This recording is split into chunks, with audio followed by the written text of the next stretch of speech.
Bonjour et bienvenue pour une nouvelle vidéo. Nous sommes aujourd'hui sur le Champions Course à l'Evian Resort Golf Club. On va voir ensemble les 3 erreurs les plus fréquentes que vous commettez sur le parcours. La bonne nouvelle, c'est que ce ne sont que des erreurs de stratégie et d'intelligence de jeu. Donc ça va être facile à corriger et à mettre en place. Si ce format de vidéo vous plaît, laissez-moi un commentaire parce que j'ai plein d'idées à partager avec vous. Et restez bien jusqu'à la fin de la vidéo puisque je vais vous donner l'opportunité de gagner une analyse de swing en 3D avec l'aide de mon partenaire Sportbox AI. Moi, je m'appelle Paul Lambersin, je suis coach de golf et je suis là pour vous aider. Alors la première erreur que je vois le plus souvent sur le parcours, c'est des gens qui n'acceptent pas leur trajectoire de balle. C'est-à-dire que je vois des gens qui se placent et qui visent ici le milieu du fairway alors que ça fait 20 ans qu'ils jouent un slice. Et c'est un petit peu dur à entendre, mais au golf, comme dans la vie, il faut s'accepter. Si ça fait 20 ans que vous jouez un slice, acceptez-le, acceptez votre trajectoire de balle.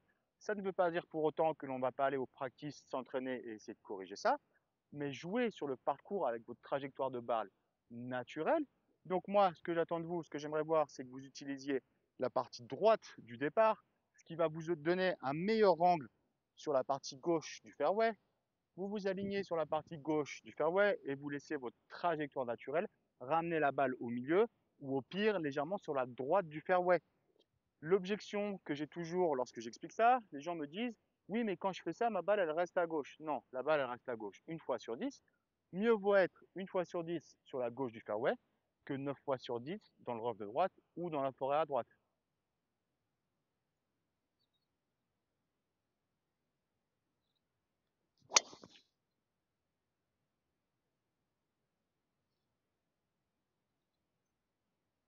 Le deuxième problème le plus fréquent que je vois lorsque je joue avec vous sur le parcours, ce sont des routines qui non seulement, ne vous servent à rien, mais qui en plus vont à l'encontre de votre jeu et qui vous desservent en fait finalement. Alors, qu'est-ce que je vois comme type de routine? Je vois des joueurs qui sont là, qui font un coup d'essai comme ça, où tout est absolument figé, qui après se mettent comme ça devant la balle, ne regardent jamais la cible avant de jouer et font un swing où, comme par hasard, de nouveau, ils sont figés. Lorsqu'on observe les bons joueurs, on voit que dans la routine, il y a du mouvement. Si vous faites un coup d'essai, moi, ce que je vous recommande de faire, c'est même pas d'essayer de brosser l'herbe, c'est juste simplement faire un coup pour détendre la viande. D'accord? Cette routine, elle sert juste à détendre la viande, à créer du mouvement.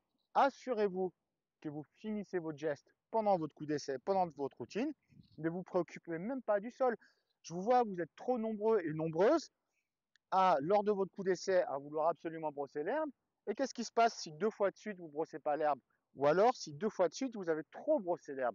Eh bien, vous êtes devant la balle, vous êtes super anxieux parce que vous êtes en train de vous dire oh là là, j'ai pas brossé l'herbe ou oh là là, j'ai trop brossé l'herbe. Et finalement, ça vous tétanise, ça vous dessert. Donc, une bonne routine, ça commence derrière la balle.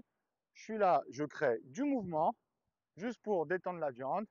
Je m'aligne, je prépare mon coup.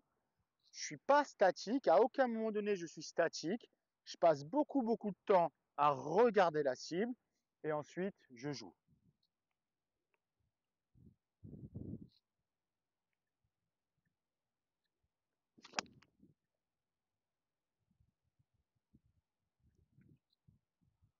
Et enfin, la dernière erreur, et sans doute la plus importante que je vois sur le parcours, c'est des gens qui essayent, consciemment ou inconsciemment, de jouer à travers les arbres. Soit parce qu'ils n'ont simplement pas levé le nez, ils se mettent là et ils se disent « Oh, faut que j'aille là-bas », ils jouent, boum, dans l'arbre. Soit parce que j'entends la fameuse phrase « Ah, mais de toute façon, un arbre, c'est 90% d'air, ça passe ». Non, en vrai, ça passe jamais. Cette phrase, elle était marrante il y a 20 ans. Maintenant, je l'ai quand même un peu trop entendue pour trouver ça marrant. Vous, ce qu'il faut comprendre, c'est que votre travail, lorsque vous êtes dans cette situation-là, c'est de vous sortir du pétrin du premier coup.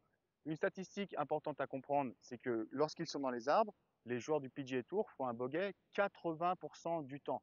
Donc vous devez être malin, vous devez vous sortir du pétrin. Pour ça, ici, dans cette configuration, 2 options. Soit vous faites ici, là, comme moi, vous prenez votre fair neutre, vous vous mettez ici, vous jouez le coup le plus simple et le plus sécurite qui soit, vous la poussez comme ceci, et là, le cours des choses reprend.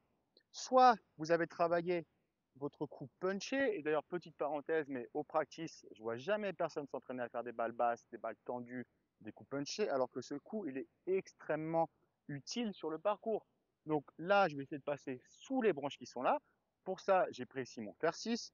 L'idée, ça va être de s'installer beaucoup sur la jambe avant, le club très incliné vers l'avant. Et après, le mouvement, finalement, c'est comme une énorme approche roulée. Mais vous devez absolument maîtriser ou travailler ce coup parce qu'il va vous sortir de beaucoup, beaucoup de mauvais pas.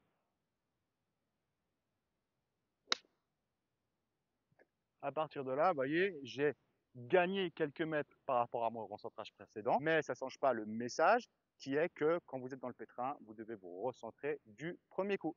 Merci d'avoir regardé cette vidéo jusqu'au bout. Si vous voulez tenter votre chance pour essayer de gagner une analyse de swing en 3D, voici exactement les étapes que vous devez suivre. 1. Vous devez être abonné à la chaîne. 2. Mettez un j'aime sur cette vidéo parce que ces deux choses-là m'aident énormément. Et 3. Laissez-moi un commentaire afin que je puisse sélectionner un gagnant ou une gagnante parmi les commentaires. Moi, je vous souhaite un bon entraînement et je vous dis à bientôt pour de prochains conseils.